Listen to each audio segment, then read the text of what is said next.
Today, we're going to tear down a prematurely failed 6.2 liter GM L87 V8.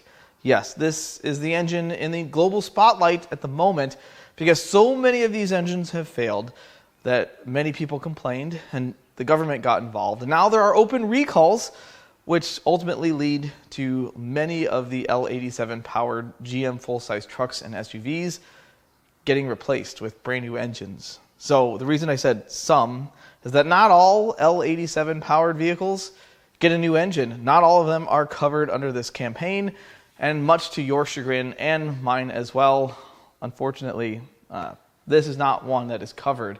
This is the engine out of a 2019 Sierra Denali, and it has 50 or less than 50,000 miles on it because I did Carfax on it. Now, I have a few questions here. How is this not covered?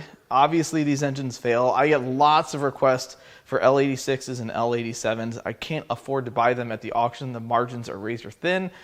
And I don't understand where the difference lies. Now, I did read that the 20 and 19 model years didn't have some of the manufacturing defects that the 21 through 24s did, but I still see a lot of them bad. A lot of them bad. Lots of calls for them.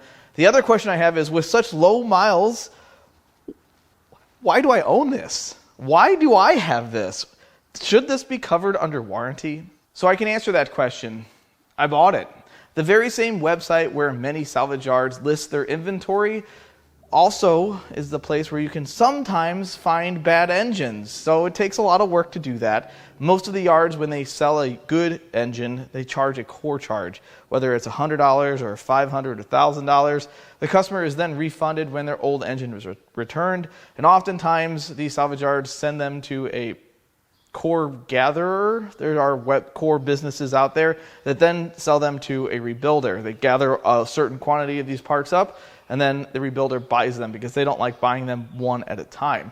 Now, sometimes some salvage yards will inventory the core as a bad engine in the hopes that someone wants to pay more for it so they can get more out of that same part. And that's how I found it. Someone listed this as a bad engine, and I bought it, which means that I don't know any of the details about the vehicle it came out of. Well, I wouldn't, except for, luckily, GM stamps the VIN into the block. Well, at least the last 8 digits. So then I called up one of my local dealers. I got the rest of the VIN from this vehicle.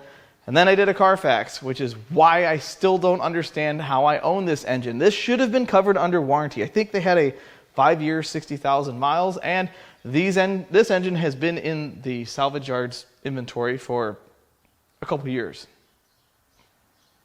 So what happened? The L87 replaced the L86 for the 2019 model year and is virtually the same as its predecessor. The biggest difference is that the L86 uses active fuel management and the L87 uses dynamic fuel management. So in active fuel management, you have 4 cylinders that are dedicated to turn off, to turn it into 4 or 6 cylinder mode, whereas dynamic fuel management has all 8 cylinders with that capability, which means that there are now 8 cylinders, 16 lifters that can fail. I haven't seen that yet, though. To be honest with you, I'm not a GM tech. I'm not a guy that sees these in the service mode. I see these at end of life, which sounds kind of morbid, but I haven't seen them yet because most of them are still under warranty. Now, this particular one, speaking of warranty, I believe failed under warranty, or at least close to it, which is why I don't understand why I have it. This has excellent maintenance history. So in the Carfax, you can see this thing had a lot of service work before it was sold. It was finally sold to an owner, 490 miles, serviced 12 miles later. That's not sketchy. Serviced again at 993 miles. Something's going on here. Oil change at 6,000 miles. Oil change at 12.2. Now this has a 7,500 mile interval, suggested interval, I should say. Oil change at 18. Oil change at 25. Oil change at 29. Oil change at 43. We missed. Oh no, at 37 there's another oil change. 43 there's an oil change, and that was the last registered miles. 43,000 miles. 10/9 of 24. So it doesn't say when this engine was replaced exactly. It doesn't say any of those things, and I don't have the ability to look into its warranty history.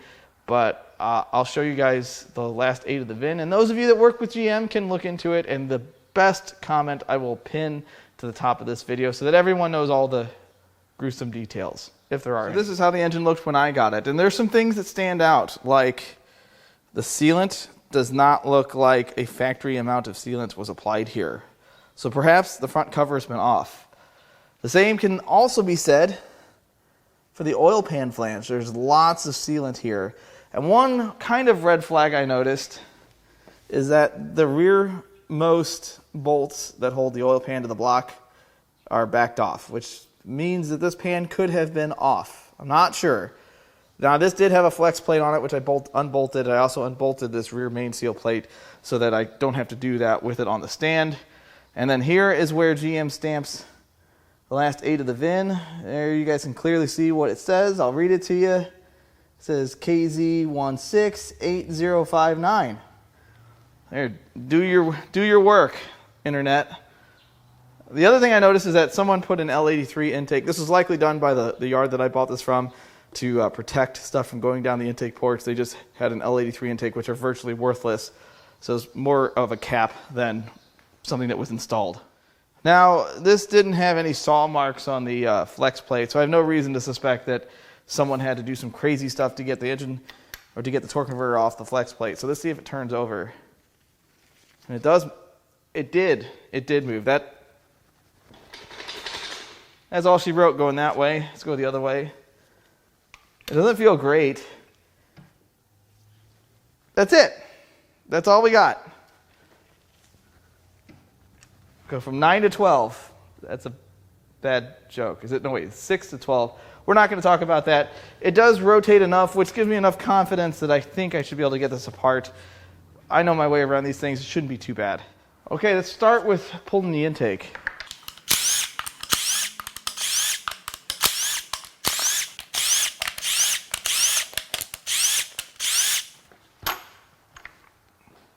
I can see that the fuel system is missing. There's no injectors, no lines, no pump. Pretty standard for one of these cores. So these are pretty grungy looking. There's some carbon buildup. A lot of this is from the fact that there's no fuel to wash it down. They all look pretty similar. I don't see anything too different from one another. That valve is open. These are humongous intake ports. Take a second and unbolt the exhaust manifolds.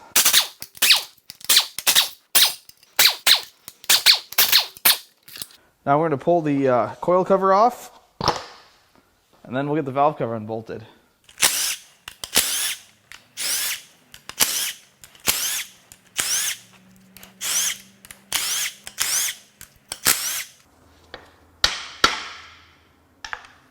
So this looks really clean in here. I don't see a ton of varnish, but again, this is a low mileage engine. I know the outside doesn't look like it, but the numbers don't lie. No one stamped a different VIN on this block. I don't see any forbidden glitter in here. Let me get a flashlight. It's hard to see when there's such nice shiny aluminum. I'm going to go ahead and get the dipstick tube removed.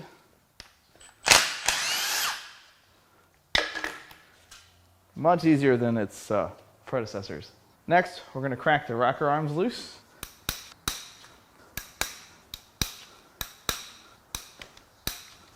Let's go ahead and remove the rocker arms.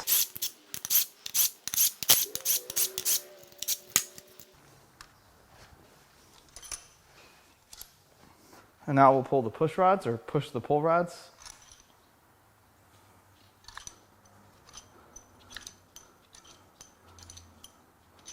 So one big difference of an LT-based engine over an LS is that the LS's previous Gen 3, Gen 4, they have like a stand that removes, makes things really nice. If one of these get trashed, you simply replace the stand. But in this case, they're cast into the cylinder head. But I don't see any signs of broken valve springs. The L86's were really good at breaking valve springs. And you can tell the springs are broken sometimes by the height of the bucket. Sometimes they'll be a little off to the side. You'll see the spring won't be centered. But I don't see that here yet. And all of the rockers look really nice. And I don't see any signs of oiling related failures in the cups. A lot of times, instead of being a nice polished look, they'll be kind of a brushed finish. But I don't see that here. The push rods are all really nice. Nothing's bent. Not a ton of varnish on them. This all looks the part of a low mileage engine. Now it is time to crack the head bolts loose. Huh.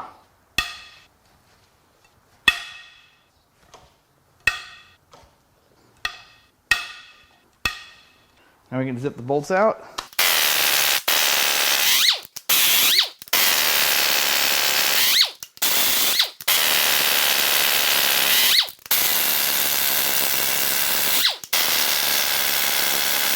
This is kind of ignorant.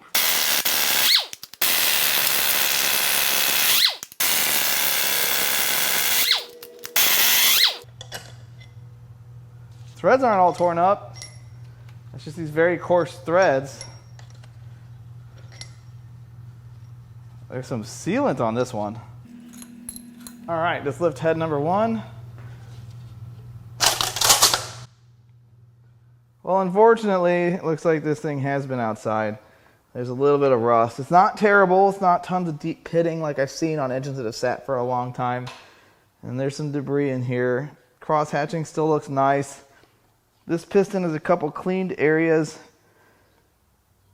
Not a ton of vertical wear that I can see. A little bit up here. This all looks not as good as I'd hoped, because I'd hoped for no water considering this is very expensive. The cylinder head, it has some like odd scratches here. It almost feels like this may have been off before, but I'm not sure. This vehicle has had a lot of different services that aren't talked about on Carfax, and I currently have somebody checking in on the warranty history, but I don't have a good contact for that, so it may not make it before the video comes out, or at least before I could finish filming. But it all looks pretty good. It's definitely a good serviceable head. I don't see any cracks. I don't see any marks from pistons making contact, so that's good. And the head gasket looks good too. I don't see any issues here. This all looks good. I also noticed that a couple of the head bolts came out with a little bit of sealant. Have these been off before? Now it's time for some science. That's not right. So something's going on with this cylinder, but I'm not sure what, but it definitely moved inches down in the bore. Next, we're gonna do the same thing on the left-hand bank. Let's get the valve cover unbolted.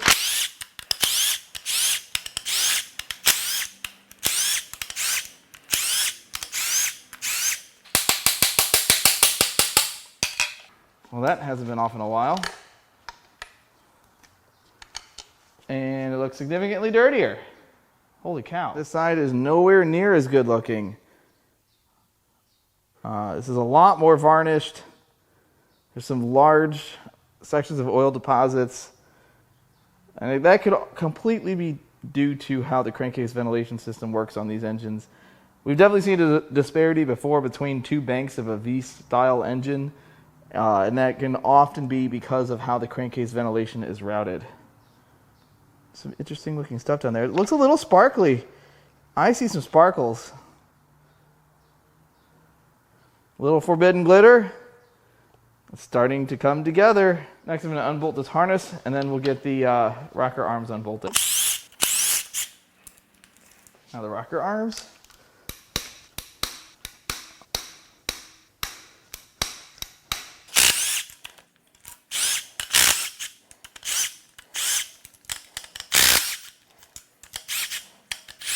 There's a certain kind of stench that is floating around here in the garage now that I broke those free. Don't like it.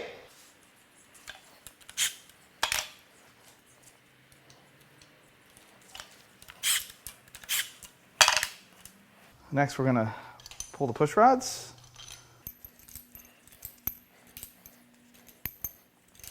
There's no obvious damage to the cylinder head. I don't see any broken springs. Everything feels pretty good. Rockers look good. Just a lot dirtier. Same thing with the push rods. I don't see any problems here. Now let's get the head bolts broken loose.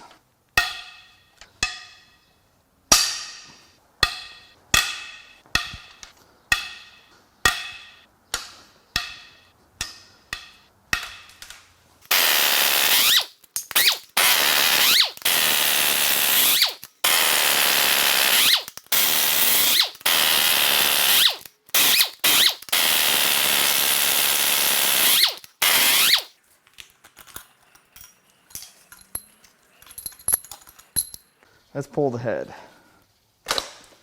A little bit of coolant. Uh-oh. That's not, it shouldn't look like that. Why are these clean and that one's dirty? Something's going on here. Well, there's a decent amount of rust in here.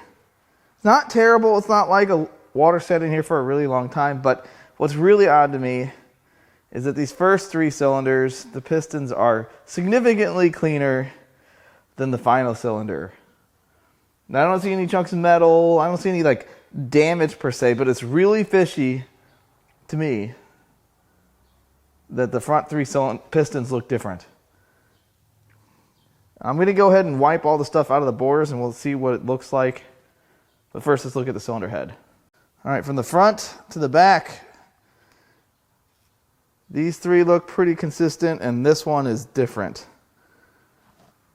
What's interesting is that these 3 mimic more of the other side, but they are different than those.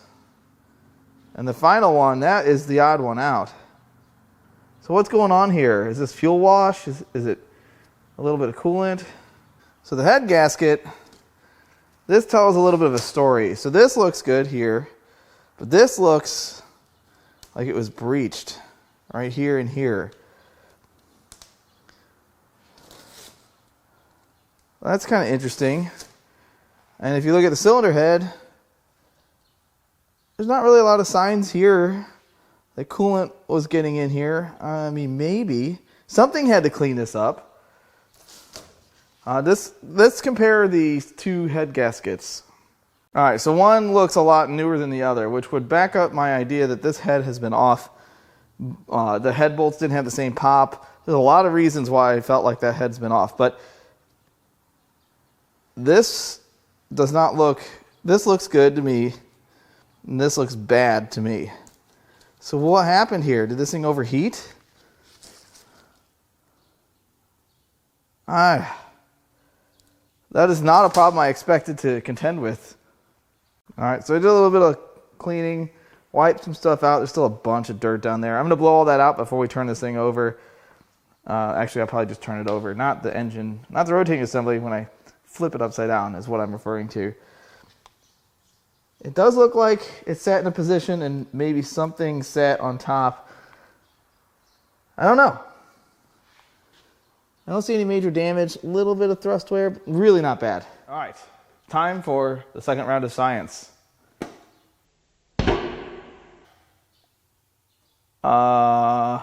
Okay. So, this doesn't make any sense. If this engine was overheating, what is going on with the second cylinder back on both banks? This isn't making a whole lot of sense yet, but I'm sure we'll figure it out. We're going to tear it all the way down. It's time to get the valley removed.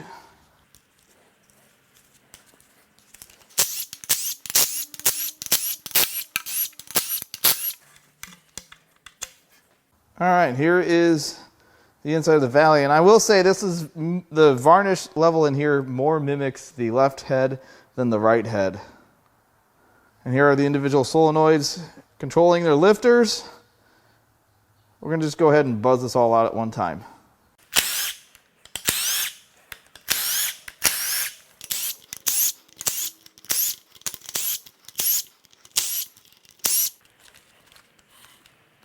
These are really stuck in here.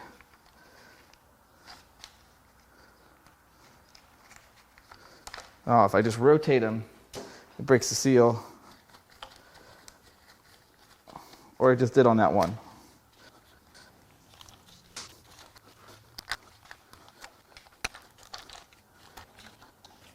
I think I broke one. Nope, it came out. I was like, oh no, I won't be able to throw it away in one piece.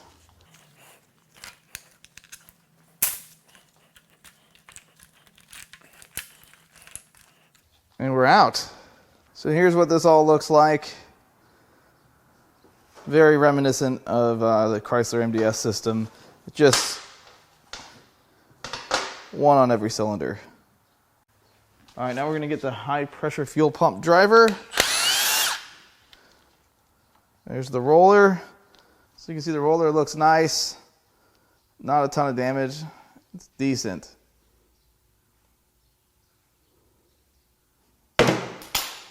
Come on. Time to unbolt the lifters. I do love how these come out. They are nice.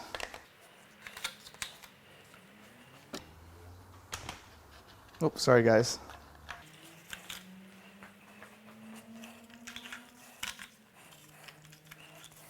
So the rollers and the lifters all look like decent, but several of them have, several of these have little bits of damage, like some debris got caught between the roller and the camshaft. And I bet we're going to see that kind of damage also on the lobes of the camshaft. Maybe not. It depends on which material is softer. Next, let's get this crank bolt out.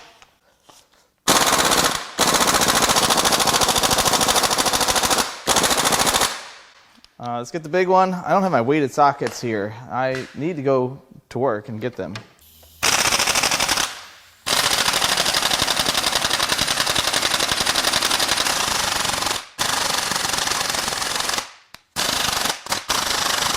Let's put a breaker bar on this. I'm not playing around.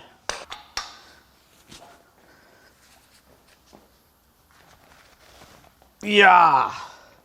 I don't have as much air pressure here at the house, and I also don't have as many big tools because I don't do this all the time as much. Well, I'm getting there. What do you guys think? Has that been off? Kind of looks like it to me. Forgot that the puller needs to be modified to get the crank pulley off. We're going to try it without doing that. Oh, I think we're good.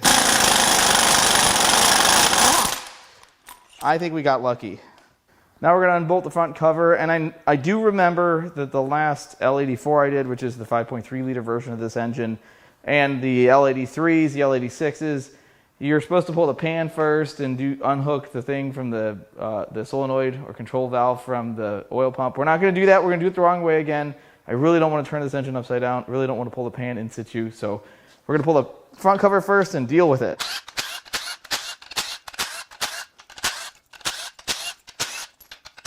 I think that's all of them.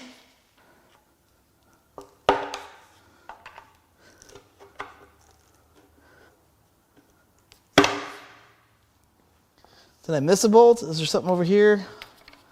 No? No? Usually these come off a little easier. This one seems to have a few tubes of RTV to hold it on. Aha! I don't know what just fell out of it.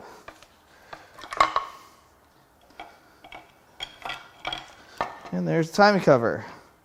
So again, this is the situation. There's a harness here, and I'm going to do the absolute wrongest thing possible. I haven't figured that out yet, but I'm going to do something wrong.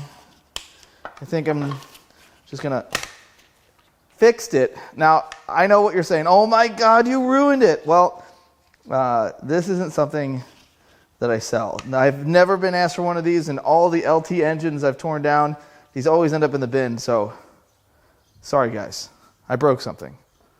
So the inside of the timing cover looks pretty normal. This seems like there's too much sealant in here. Does this look factory to you? I think someone's been in here, and I also can tell the pan's been off before. There's two different kinds of sealants, and I don't think GM did that. So maybe it's all been apart. Who knows, but I feel like we're gonna find out. I also know that I haven't had zero luck trying to get the cam out without pulling the oil pump, and I don't think you can get the oil pump off without pulling the oil pan. So maybe I just pulled those wires out for nothing, or maybe I was just pre-stripping it so it goes in the sorted bins of bimetal type. Now obviously we know something is amiss because we were able to push two pistons down in the bore. So I expect there to be some broken stuff in here, which is why I'm not turning the engine upside down. It really sucks fishing out a bunch of broken pieces of metal out of the inside of the engine. So I'm going to pull the pan the way it sits, and we'll see what's in this party platter.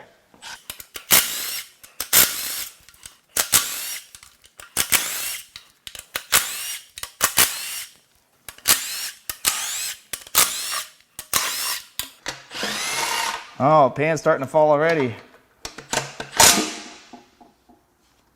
I think it's been off before. So I'm going to let it hang by the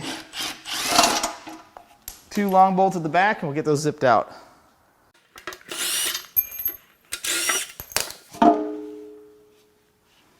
Well,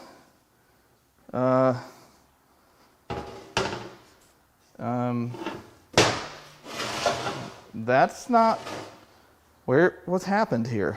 Remember when I said something was amiss? Well, something is missing. Where's the metal carnage? Where's all the forbidden glitter and the chunks of stuff? Maybe this isn't the pan from this engine. Maybe they just swapped pans around. I don't know yet.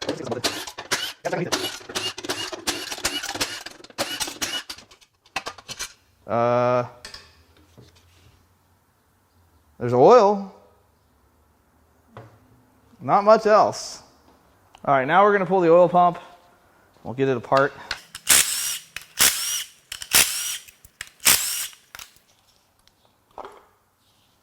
Okay, let's get this oil pump apart.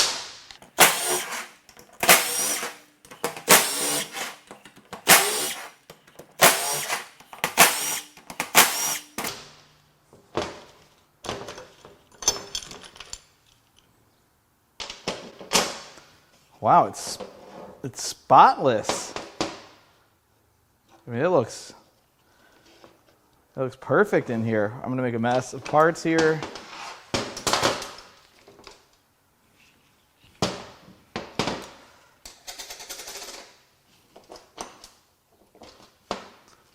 There we go. So you remember how I said it was spotless? Turns out there are spots. There's some decent grooves in here. A lot more so than I'm used to seeing. This all looks pretty good. All of the little fins, they all look pretty good. I'm sure this thing would make oil pressure just fine, but it's not spotless. Next, we're going to unbolt the cam gear.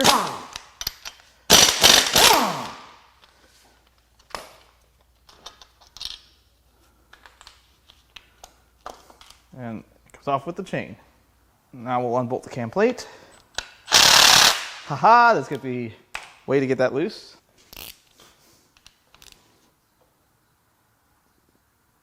What is happening here? Why are those so tight? Like, for what reason? It was just that one, maybe. Nope, that one came out. Those are very tight. All right, to keep these from rounding off, I'm actually just going to hit them with the ball peen part of my hammer. We're just going to kind of knock them. Hopefully it breaks the bond and they can come out pretty easy.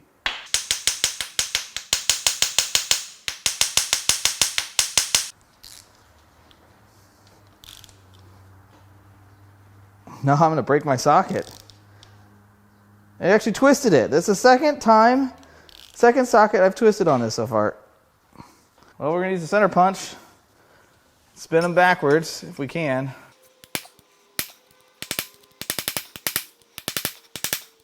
I'm destroying the bolts, but I don't care. I have no idea what the heck's going on here. I've never had this on one of these engines. I'm going to have to get the welder out. I don't want to do that.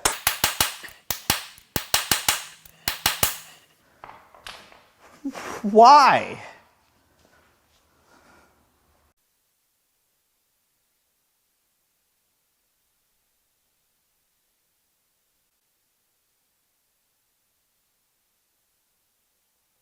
So my air hammer totally overwhelmed the mic, and that's why it turned off. Sorry, guys. I'll do my best. This was a fight that I did not anticipate. Normally I'd have audio from the actual event, but my mic was off for this part. This just took me by total surprise. I probably should have gotten the welder out, but you'll see. I get through it. We always do. Alright, let's keep trying some stuff here. Having a great time. I don't know if this is going to do anything or not, but we're going to try it. Let's see if that did a single thing or not.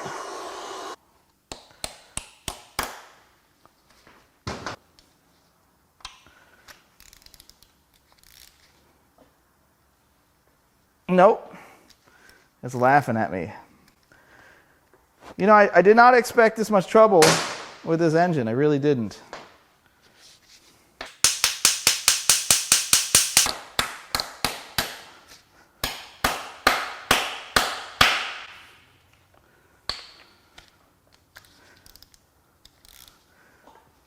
Yeah.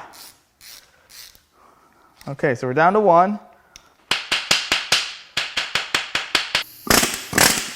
Yeah. Couple good smacks with the old hammer. All right, let's get the bottom one out since that's going to come out nice and easy. The only one that did.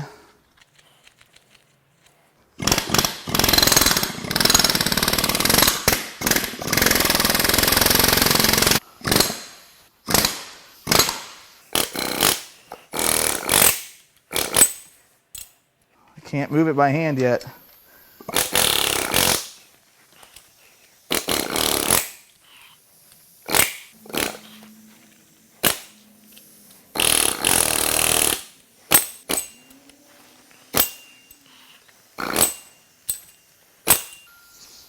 Can I move it yet?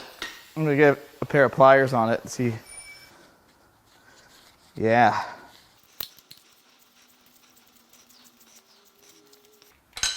And the plate is finally off. All right, let's get this cam out.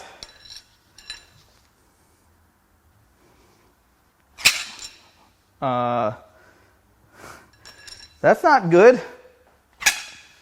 So I'm going to thread this back in. I'm going to use old blue for some leverage, and it's going to be fine. Oh, or I just pull on it. That works the same.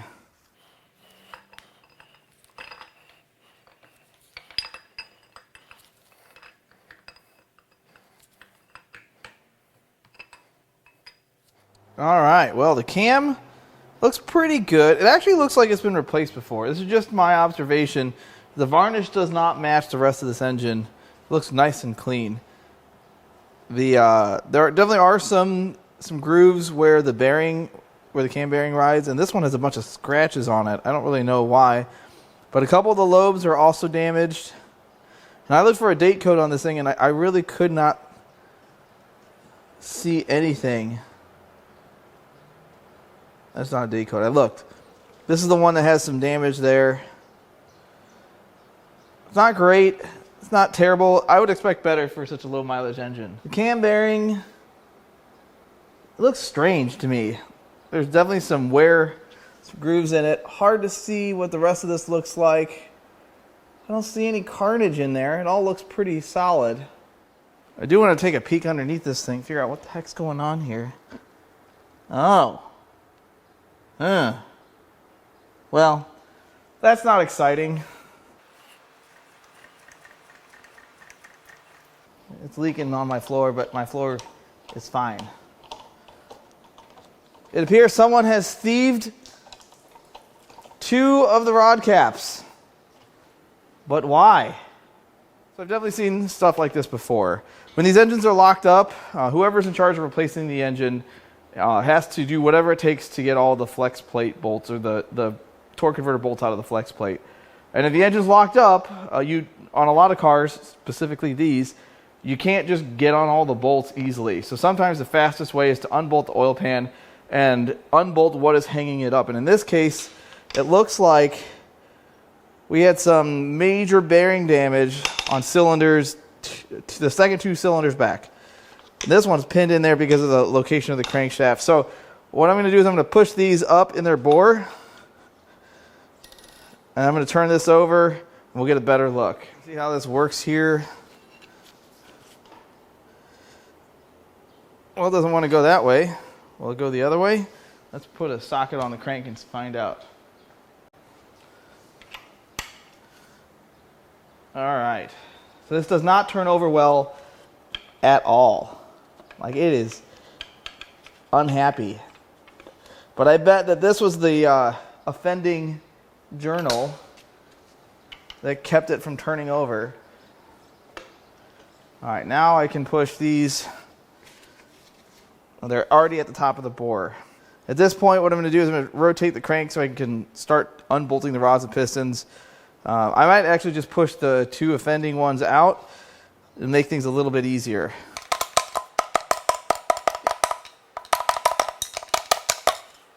Woo! Let's get this crank turned a little bit.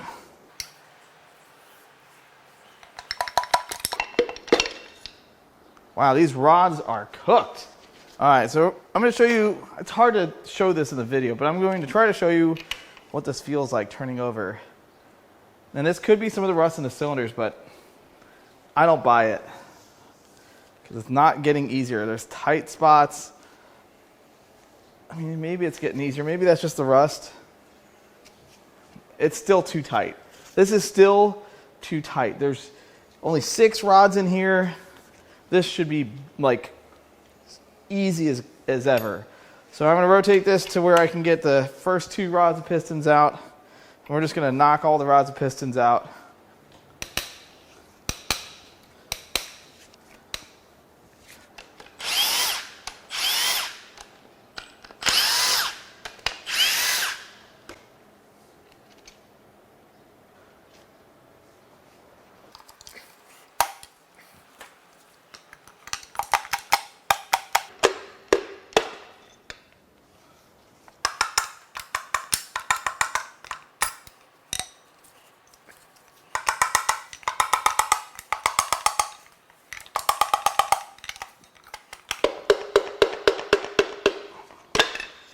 All right, now we're gonna turn it over, get to the second to last pair. This still turns over terrible.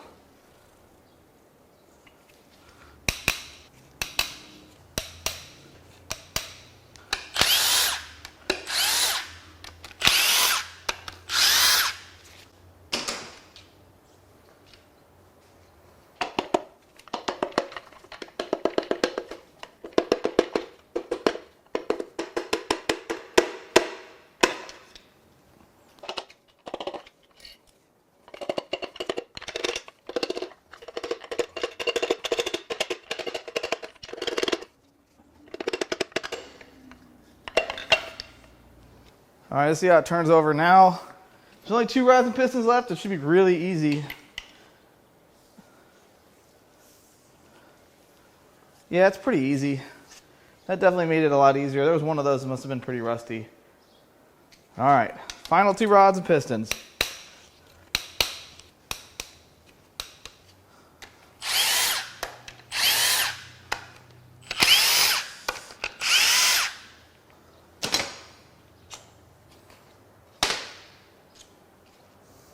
I'm actually going to use the crankshaft to drive these 2 to the top of their bores.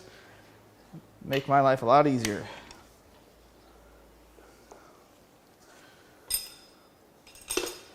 Perfect.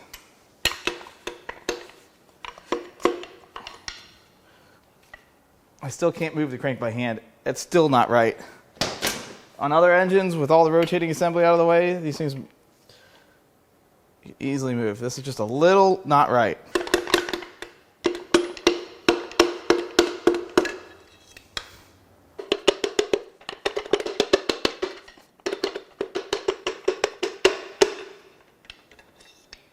Now, unfortunately, when I mounted this engine to my stand, I made a gross miscalculation, and I cannot get the crankshaft out with it mounted the way you see it because I left this rear main plate on. Now, I know a lot of you said you should just pull that before you mount it, and I agree, but what would happen if I pulled one of these off camera and then it had a walked out cam bearing? Then what?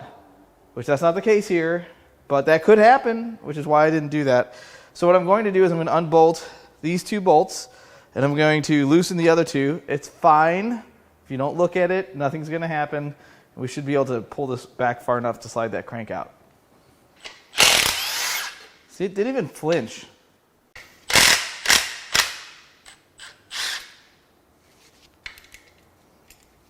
I think that might be enough.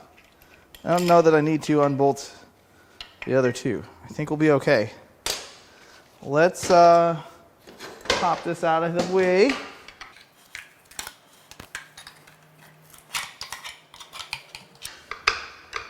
The engine barely moves. This is still going to be not good. Maybe I can pull it out with the plate. Let's see, are there dowels up here?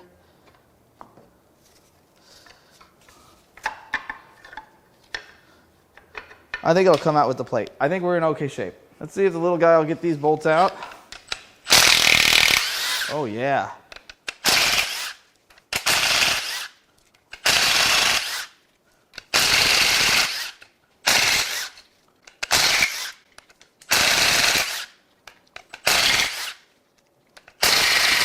All right, let's zip the main cap bolts out. Hopefully this does it. Let my compressor charge back up. Oh, come on.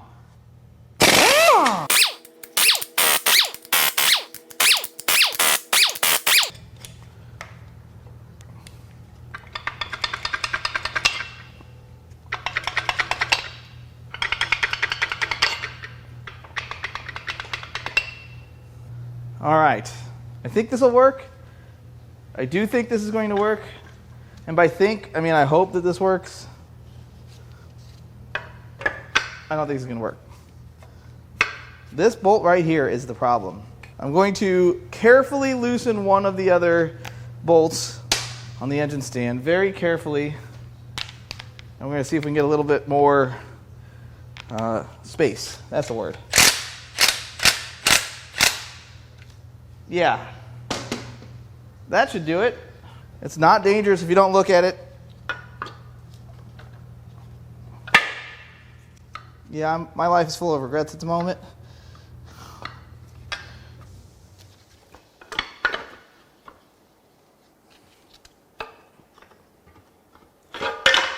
Yeah, the moment we have all been waiting for. There's number one. Rod bearings, and I would call this significant wear for the miles. This is, you're not supposed to see this. This looks like a 250, 300,000 mile engine, but this has less than 50. It's through the first layer of metal, and this is mirrored in, well, these are gone. It's mirrored in every single journal. Some of them are worse than others. This one has a groove in it. This is, it's not supposed to look like this. Torn down a lot of engines, and if you showed me these bearings, I'd say, well, since I know they're not out of a BMW engine, this is probably a 200,000 mile plus vehicle, and it isn't. On to the rods. Well, you can definitely tell this pair is cooked.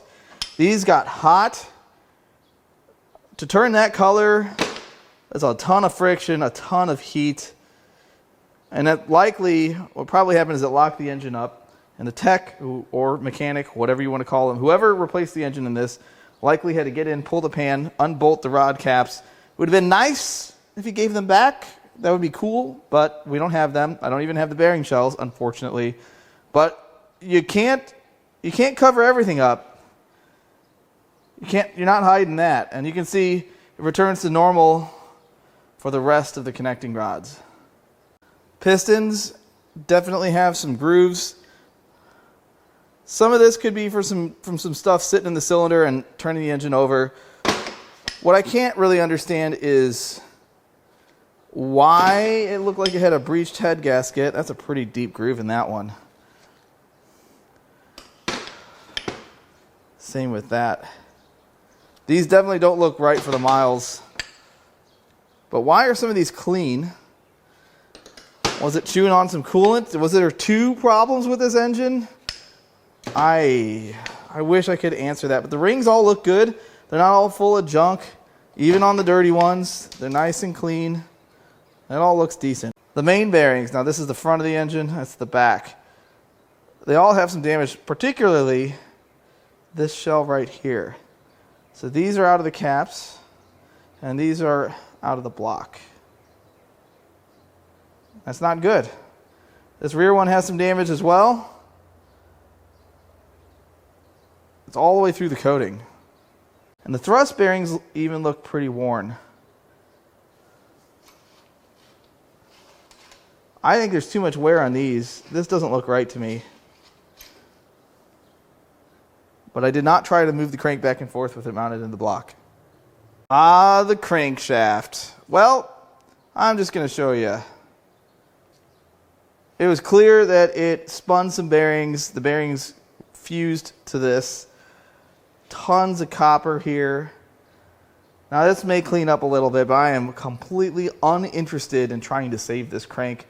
What I am going to do, however, is we're going to try to clean these out and see what comes out of the oil supply holes. That something ain't right, and there's some stuff in there, but it could be from what happened to this engine, and it could be completely unrelated to the cause of the engine's failure. It's hard to say. The rest of the journals don't look too bad.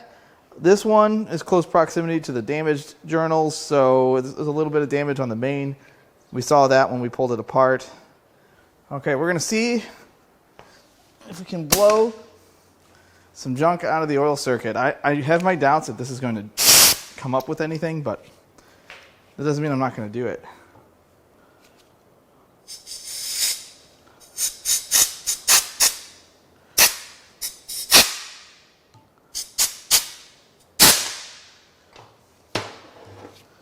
And not really. Now here's what's interesting about this type of failure. Normally when you have an oil-related failure and you have a bearing that has spun, there's a whole bunch of them that are on the complete edge of losing their grip on their connecting rod and spinning. And there's usually a lot more damage on everything else. It's not just singled out to one set of journals unless there is a clogged oil passage. And usually once there's a clogged oil passage, everything after in the oiling circuit is damaged, which isn't the case here. There's no damage, not really noteworthy damage, but destroyed. So what happens? Like, what happened here to why this one is destroyed and the rest of this looks great? Now, the bearings do have wear, and it could just be that these two cylinders were the first to let go, but none of these are starting to chunk apart. They're all just evenly worn. They look evenly bad. But this, something caused this. Also, I took the liberty of looking at the connecting rod bearings, and they're standard size. They're original with the part number of 1268-2932, which for you guys that are into these engines, you know that is the same bearing that's been in from Gen 3 on. From 1997 LS1 all the way on to today is the same rod bearing. So, I would really struggle to believe that for whatever reason, strictly the 6.2 liter, which also has the same bearings as the L83 and L84 53, which doesn't suffer these issues, was the culprit. It doesn't make any sense to me. What does make sense is this. The crank is unique to 6.2 liters. However, what doesn't make sense to me is that the crankshaft in this is the same as a Camaro, and we haven't seen any issues with that. Now, maybe they were made at different plants or something, and the issue is where the cranks were made or that certain batch of crankshafts. However, the ones affected by the recall doesn't include this engine, and yet here we are. It's bad. Since I know someone's going to say it, I checked every circlip. They're all there. They're all mounted firmly in there. I don't think that was anything to do with this type of failure. Here's what the block looks like. Nothing really jumping out at me.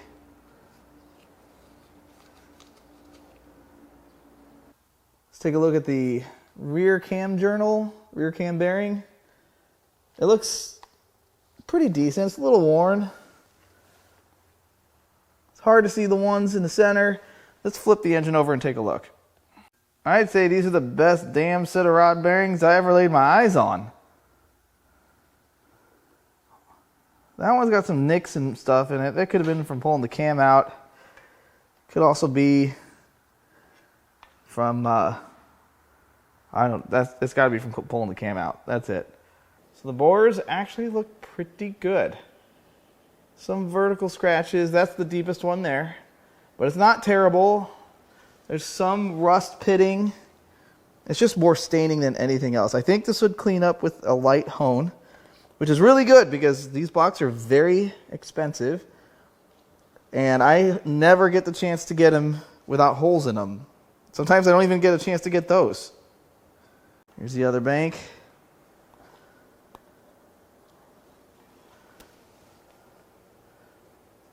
I would say it's moderate. It definitely looks like it's a higher mileage engine, but it isn't. I don't believe it. I mean, some of the cross hatching is beautiful, but not all of it. If you came to this video looking for answers on L87s, I feel like I've just created more questions and no answers, because now I'm really confused as to what happened with this truck. For starters, I did hear back on this truck's warranty history while I was tearing it down, and there's nothing related to the engine in its warranty history. Nothing. Zero. At least nothing that my contact could find, which means that whatever was done wasn't covered under warranty or in the system. So it could have been done at the dealer still, but it wasn't covered. And there's lots of vehicles serviced prior to this thing being sold and shortly thereafter, but it doesn't say what those things are on the Carfax. If this was a warranty replaced engine, there isn't a chance that I'd have my hands on this engine. Not a single chance. GM is super picky when getting their cores back. They want them back every single time, especially warranty work. I can't even look at one. Some of the local dealerships won't even show me the cores. So this is not a core from warranty work, which means it wasn't covered under warranty. But why? This was a 2019, which is admittedly at this point 6 years ago.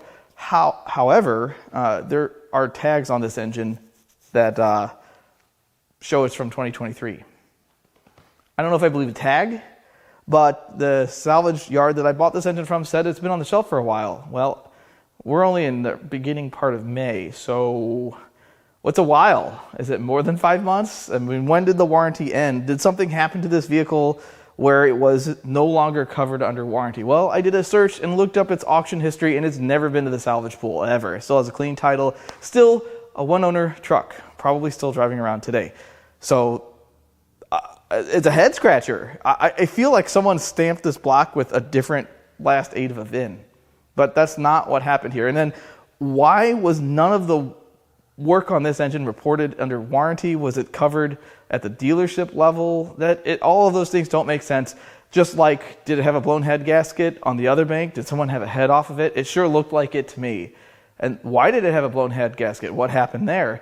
There are so many questions, and none of them speak any kind of truth related to what happened with the rod bearings and what will likely happen to most L87s. Hopefully not for you that own them, but if they are, hopefully yours are covered. I have a feeling that they will extend the campaign to cover the earlier vehicles when enough people complain, because that seems to be what does the trick. A couple days ago at this point, GM put a recall out there on these engines, and they said that the solution to some of them was to put different oil in it. I have facepalmed pretty hard in my life, but I almost knocked myself out when I read that. That's stupid. This is stupid. Stop that. Now, there are some merits behind wrong oil causing engine damage, but you're not going to fix a mechanical problem with the weight of oil. Now, whether maybe it's a little lifter noise with certain weights over others, I understand that. I'm not here to get in that argument, but this type of failure, rod bearing failure, which is what happened here, is I just don't buy that it's related to the type of oil that was used in these engines. So anyway, I know I've created a bunch of questions. I hope I shed some light into what happens with these engines. This was not the ideal core to tear down. Someone had been in there, they had the pan off, it was missing parts. I'm not in love with it. You know, a lot of times I jump up and down when I find a complete core that no one's been into, because it's rare. These techs, these mechanics, people that replace these engines, they're usually paid on flat rate. And even then, it's not their job to reassemble a core, and they have to get the torque converter out, because they're not just going to eat a $600 or $800 torque converter, and then it makes the dismantling process more difficult, the shipping process, everything is more difficult when the engine is locked up. And I bet this engine was locked up because those bearings stuck to the crankshaft for some reason. And they had to do what they had to do to get it apart so the engine turned, to get all the flywheel bolts out. Such is life. There will be another L87 core at some point. It will happen. Will it be tomorrow? Absolutely not. But if I get another one, you can bet that I'll do a video on it. So this was actually a really expensive core, but it's also going to be rather lucrative. The block is worth a ton of money. The heads have some value, and I think I'll, at the worst case, break even, and then I've got a video on it that I'd otherwise never have.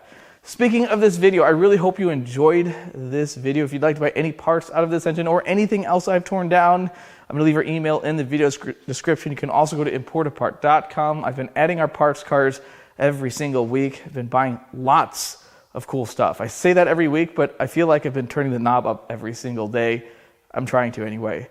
As always, I love all the comments, all the feedback, and even the criticism. I love it all, and I'll catch you on the next one.